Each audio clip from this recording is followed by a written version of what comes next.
Okay, so in a previous video, I added drums to this, and I think I'm not happy with the vocal bass that I made, so I'm just gonna delete that. All right, so let's, in this video, kind of finish arranging it, and then we'll mix and master everything. So the first thing we're gonna do is split by channel. So I'm gonna click on pattern 1, go to patterns, split by channel, get rid of all that, and then drag all of it back in. Okay, so I'm gonna have like two main sections. One can be like a verse, one can be a hook. So it'll be like verse, hook, then a bridge, and then verse, hook, essentially. And I'll have like an intro and an outro. So what do we want at the beginning? Normally I put like a little bit of everything, and then I like fade things in and out. And then I think I want the main snare to come in about halfway through. And then these can come in at the very end. The kick isn't gonna do anything. So I'm gonna put this one in at just the very, very end here. Okay, something else I didn't do is I'm gonna sidechain my kick to a bunch of different stuff, just so that when that kick comes in, you can really hear it. Okay, so I just sidechained the kick to the 808, the main melody, and then the hi-hats.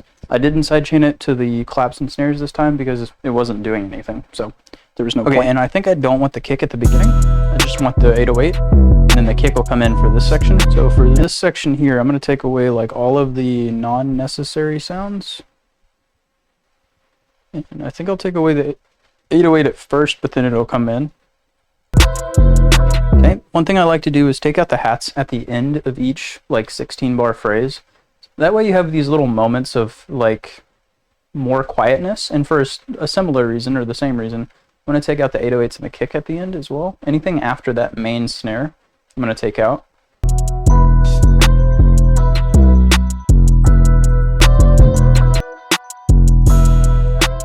Yeah, so I think the 808 was a little bit busy with that extra note at the end of these phrases, so I took it out on just two of the quarters. So I've got these like, it was the same pattern 4 times. And so in the second one and the fourth one, I took away like the second little like higher note that was there just to make it a little bit less busy. So my bridge has not changed in a long time. I say that. Sometimes I do a slightly different bridge where I'll just use the instruments as they are, but most of the time I like to use halftime just because, I don't know, it gives you something slightly different than what you're used to hearing the entire beat.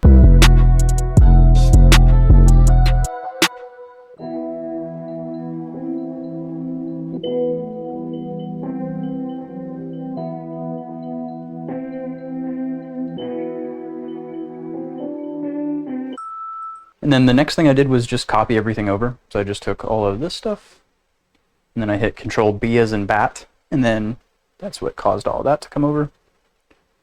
Okay, so now we have the whole beat. So let's start mixing and mastering, or let's start mastering. I've already mostly mixed it, but as I master, I'll probably adjust the mix, you know, in small amounts here and there.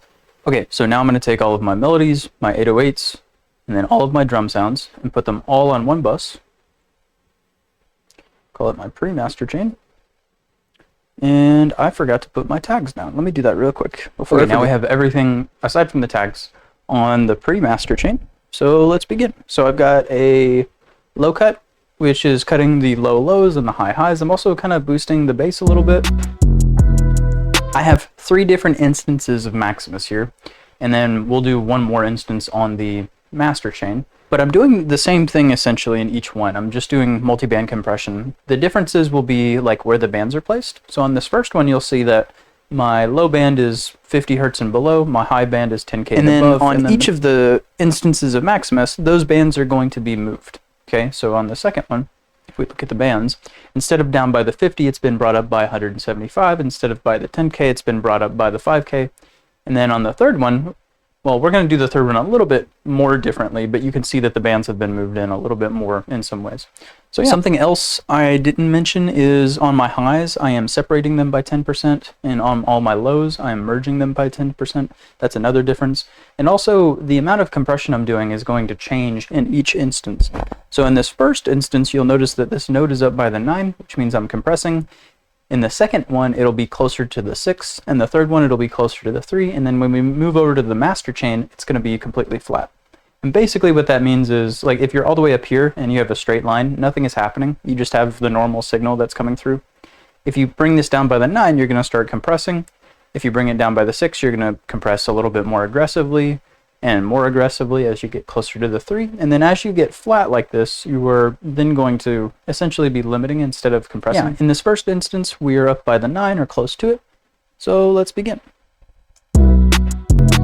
So what I'm doing on this first band for 50 hertz and below, I put a node down here by the -8.7 decibels, and then I try to make sure that my bass is getting up at least to that point, because if it's not, then I know that my bass is going to be punching the way that I want it to. Something else you might notice is there are little bits of information down here, little bits of residual information, which I probably don't want. So I'm going to do something, and it's going to end up looking kind of like a weird S-curve, but I'm going to put a node about as low as you can put it, and then I'm going to make everything below that a little bit quieter. And then I'm going to do the opposite for everything that's louder. So I'm going to bring this stuff up. So this is kind of what I meant by this little weird looking S-curve. And then I'm not going to level match. I did push this 3.6 decibels, but the reason I'm not level matching is because I'm currently trying to get my levels where I need them to be. So now the low end is where I need it to be. Now we can move on to the mid band. Okay, so I pushed 1.8, so let's pull it back by 1.8. I am level matching here. So on the low band, I didn't level match because I was trying to get my levels where I wanted them. On the rest of these bands, aside from the master, I am going to be level matching because otherwise I'm changing the balance of the mix. So I pushed this up by 1.8, so I pulled it back by 1.8. Let's go to the highs. I'm okay with compressing the highs a little bit more if it means compressing that main snare or that main clap or rim or whatever you're using. And that's because I want my high range stuff to be mostly dominated by my hi-hats. So if something else is there, I'm okay with compressing that higher, frequency down a little bit more. And I don't need to level match here because I didn't push or pull any volume. The other place I'm not level matching is the master, and that's because I'm not changing the balance. I'm just pushing the volume of literally everything up. Okay, let's go to the second instance of Maximus, and then like I said, the process will be basically the same. So let's begin. Let's go to the lows. So I pushed 1.5, let's pull it back by 1.5. Let's go to the mids.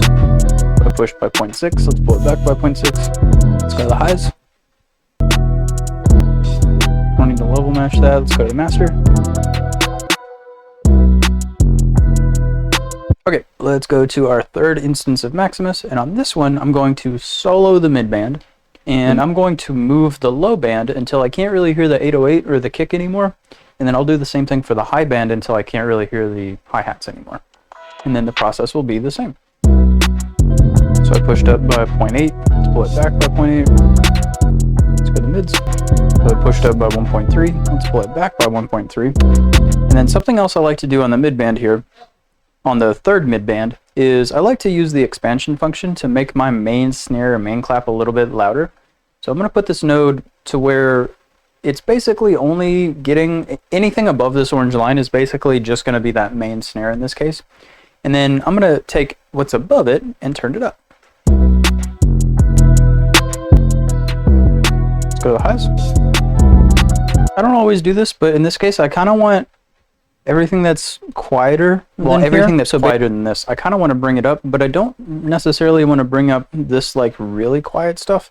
So I'm going to put a node about as low as it can go, and then anything below, or anything from here up to here, I'm going to expand and turn up a little bit. Let's go to the master. Okay, and then I have two patcher presets. This one's for stereo separation. This is a mid-side EQ where I'm cutting the sub-bass frequencies out of the sides, and then I'm kind of boosting the bass a little bit. On just the mids, I've got a limiter as well as a little bit of saturation going on at the top. And then on just the mids, I'm cutting the low lows and the high highs. Next thing I have is a wave shaper, which is currently set to a hard clipping setting. And I'm also pushing volume an extra 5% into this hard clipper. And because I'm doing that, that clips off a little bit of signal, so I can actually come to a limiter after it and push about 0.3 decibels of volume. And you can see that we shouldn't be limiting, even though I just pushed the volume up by 0.3 decibels. And that is the pre-master chain. So now I'm going to come over to the master chain and put on my master preset, which is going to have basically the same sorts of processes. Okay, I've got a compressor, two compressors, and a limiter first. So the next two things in my chain or a patcher preset, which is doing the same thing as before, stereo separation. And then I've got another instance of Maximus where I'm going to do the same thing I did in the third instance of Maximus, where I'm going to solo the mid band, and then I'm going to move the bands so that I can only really hear that main snare, or I'm focusing in on that main snare. And then the process will be basically the same. And as you'll notice, I'm now limiting. So before, like I said, I was compressing more, compressing more, and now we're limiting. So I pushed 0.3, let's pull it back by 0.3, let's go to the mids. Okay, I want to turn down that chop snare a little bit, and then I want to make my main snare a little bit louder. So I'm going to put a wave shaper on it, and then soft whip it.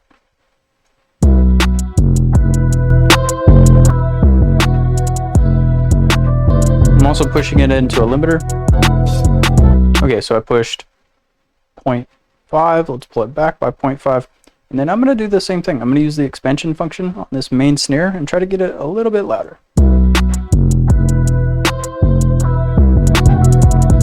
And then I'm going to turn down that chop snare a little bit more.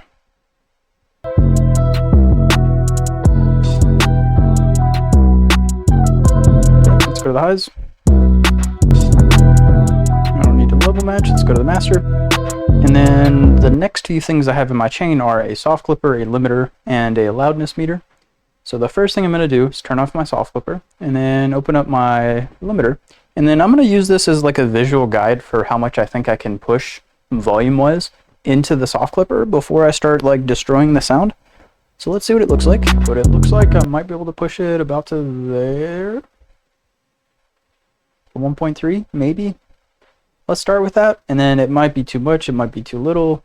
We can adjust it afterwards. So I'm going to turn on my soft clipper, and then before the soft clipper, I'm going to push 1.3 decibels of volume, and so it's going to be increased by 1.3. It's going to hit the soft clipper, and then we should see it here. Okay, looks good.